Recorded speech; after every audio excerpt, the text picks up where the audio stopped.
Today, I want to talk about bicep health and how you can keep your biceps healthy, but more importantly, how to come back after you fuck up your bicep.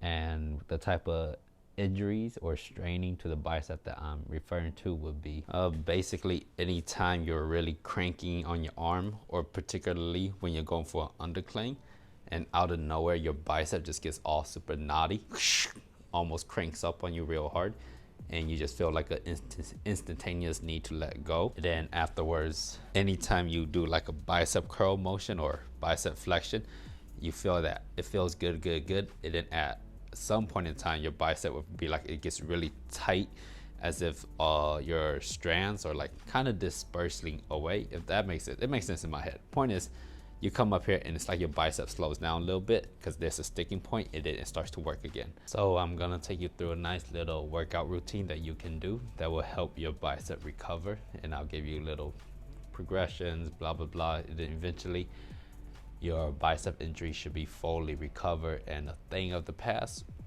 relatively quickly, honestly, if you do it like 2 to 3 times a week. Here we go.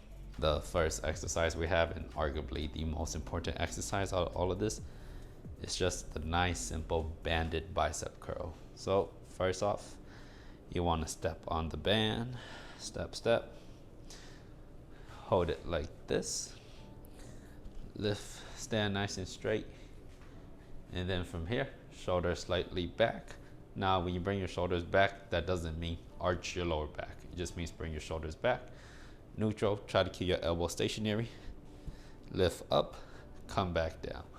Now the reason why we're doing banded as opposed to a dumbbell is because we want the resistance that's pulling us down, because that's gonna really help stretch out the bicep under load, as opposed to just a straight weight where the weight feels the same.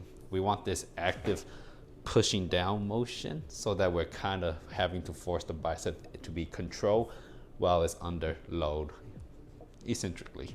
In terms of range of motion, for this, generally speaking, when you do exercises, you want a full range of motion, but not for this one. For this one, you could basically just do almost half reps, just wherever the location is worse. But of course, if you do full range of motion, that's fantastic as well. There's no inherently bad things to do about it. And in terms of the resistance that you want to use a band where you could get about 20 reps, because you're going to be doing 20 reps of these. And when you're doing these, you want to make sure that you're squeezing your arm actively. Like, look at how much shake I got going on, because I'm squeezing really hard. Now, I'm not only squeezing my arm while coming up, I'm also extending it while going downwards. So bicep squeeze, extend tricep. You want your arm to be in control the whole time, and you want to make sure the band isn't throwing you around. You want to make sure you're throwing and you're moving the band around. Remember, actively squeeze your arms. So you're going to do 20 reps. Afterwards, you're going to find a nice pull-up bar or somewhere you can hang your band from. Loop it through once, and now you got this nice tricep extension station. Grab it, stand nice and tall. From here, you're gonna do the exact same thing as your bicep curls, except you're doing tricep extensions. Slightly bring your shoulders back. Make sure your arms are nice and firm. Squeeze them nice and taut. Come all the way down and back up. Again, it's important that you keep your arm nice and flexed throughout the whole motion. So when you go down, you're squeezing your triceps down. And when you come up, you're doing a bicep curl up. Don't just let your arm swing up. So don't just go down, up, down, up. Nope, it's down, bicep curl, tricep extension, bicep curl, tricep extension, bicep curl. And you're gonna do 20 reps. Now, the reason why we're doing the bicep curl superset with the tricep extensions is because we wanna pump a lot of blood into that area. The injured area, bicep, we pump blood via bicep curls banded with lots of reps. We're just trying to get the bicep moving, flush it out, make sure it's adequate. During your resting time, you want to pump blood to the other side of the arm, the tricep, which is vastly larger than the bicep. We balloon this shit up with lots of blood, give it a nice pump, teach your body that, hey, it's okay to move. And not only is it okay to move, it's okay to move while we're flexing the arm really hard. You're trying to re-engage your muscles into forcing it to think that, hey, even though I got fucked up, I could still move. And not only can I move, I can squeeze my muscles really hard while moving them under a load. You're gonna do 5 sets, 20 bicep curls, 20 tricep extensions, superset. You're gonna rest 1 minute and repeat for 5 sets. Next, if your bicep feels good after doing those 5 sets of 20 by 20, and you want to continue with the workout because you feel adequate, you're gonna start doing pull-ups now. Now, pull-ups may be a little bit scary for you because maybe that's how you hurt it in the first place when you were trying to pull and you hurt yourself. But if you never mentally get over the fact that you're not gonna get hurt by doing a pulling motion again, it's gonna make it really hard for you to do pulling motions again. So when you do your pull-ups, here's how I want you to do them. I want you to grab a chair or some form of apparatus that will give you some height. Grab the bar. From here, you're gonna lower yourself down. Use the stretch reflex to bring yourself back up. Here, down, stretch, back up. The reason why we're not starting from a complete dead hang is because from a complete dead hang, that initial bicep engagement from the bottom, when you go from 0 momentum, might be a little bit too stressful for your body at the moment. Of course, if it's not, go for it. But just to be extra safe, we engage the stretch reflex by starting from the higher position, eccentrically loading, using that stretch reflex, using that stretch reflex to bring yourself back up, stretch, back up. Now from there, you'll proceed to do 5 sets of 5 pull-ups. So one complete set will look like this in case you're slightly confused. All you're doing is you're just starting up here, okay? You're not like gonna come back up here every time. So you start up here. 1, 2, 3, 4, and 5. You're done. In terms of range of motion when you do your pull-ups, normally I would tell you to use a full range of motion every time. But while you're rehabbing and recouping your fucked up bicep, maybe that's just not the smartest thing to do. So what I would now say is just go as low as is comfortable. So let's say normally you would do your pull-ups going all the way down, but if you're not comfortable with that, I want you to do your pull-ups just going, I don't know, however low you want. It could be slightly 90, a little bit lower, a little bit higher. Honestly, the idea here is just to get your body weight beneath your arms and use your arms and back to start moving your body. Again, you're trying to teach your body that, hey, it's okay. Even though you fucked me up before, I can still do pull-ups. And that's gonna really mentally help you. And that's also gonna physically help you.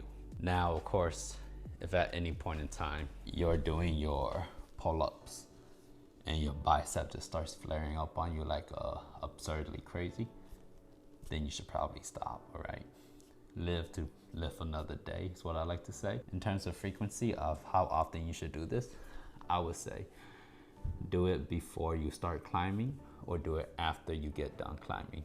It's a good warm-up type workout, and it's also a good cool down finisher of your climbing day. If you do this 2 or 3 times a week, your bicep will start to feel really excellent real quick. And by the end of the month, you should be back into working capacity. Again, it's slightly different for everyone, but that's how it should work. And I'll throw you one bonus exercise if you really just want to make sure your bicep is unbelievably stretched out to its max length. And that is, you're gonna grab 5-pound plates or 10-pound plates or 2.5-pound plates. You don't need a lot of weight because you're not gonna be able to use a lot of weight. That's exactly why. What you're gonna do is you're gonna fully extend your elbows and squeeze your arm, all right? That's relax, that's squeeze. My triceps are engaged. The palms face the sky, so supinate from here. Don't stand the way I'm standing, by the way. You wanna stand nice and control. I'm just doing this because I'm demonstrating. From here, with complete straight arms, not slightly bent, completely straight arms. Lift your arms to the side, back down. You want to go a little bit higher than parallel with your shoulders. And notice how my arms are fucking completely straight. All right, what this is gonna do is gonna stress the bicep via stretching it. And it's gonna also help with your elbow joint integrity. Now, of course, this isn't something you wanna do with a tremendous amount of weight. You really don't. It's also pretty good for your shoulders, honestly. It's actually kind of tiring, honestly, too. But basically what's happening there is because your bicep is fully stretched out, remember, because it's fully stretched out and you put load on it, you're strengthening your bicep while it's completely straight. And the straight arm bicep strength isn't something you typically ever fucking train, because it's just kind of weird to think about it that way. But you do it and you focus on squeezing your tricep, focus on keeping your bicep nice and taut, arms completely extended outwards via the, I'm double jointed, so you might look a little bit more like this. You do that and you're gonna feel a warmness in your bicep because it's being stretched.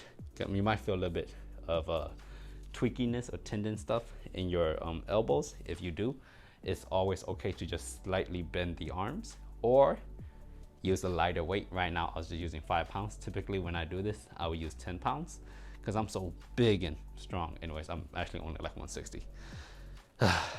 Oh, and you will do these once you're done your pull-ups, and I'll just do 3 sets of 10 reps. So 3 sets of 1, 2, 3, 4, 5, 6, 7, 8, 9, 10, rest for 1 minute. And then with that, that's basically your bicep workout, rehab type shit. Just a quick recap. So we started off with banded work because the band is good because it forces your arm to go down while it's under load. And it's very important that when you do your bicep curls, superset with your tricep extensions for 20 reps each for 5 sets total with 1 minute rest between each round, that you keep your arm nice and tight and engaged. Keep it squeezed, and that includes your hands as well. That includes your entire arm, basically. After that, if you're feeling adequate, you hop onto pull-ups for 5 sets of 5. Rest could be anywhere between 2 to 3 minutes, up to you. And if you're feeling adequate already, you could just do them normally. If you're not feeling so great, start from on high, come down, because then you get the stretch reflex. It's a little bit healthier for your joints because joints like to work in motion, not from 0 to 100. We like to stretch, go back and forth. And then finally, if you feel even more adequate after that, you come over here and do some straight arm side laterals with a very light amount of weight for 3 sets of 10 with 1 minute rest. And you do this at the end or start of your climbing session, and without a doubt, undoubtedly, your bicep will start to feel pretty goddamn good. And I'm pretty confident in that one. And with that being said, I'll see you next time, partner.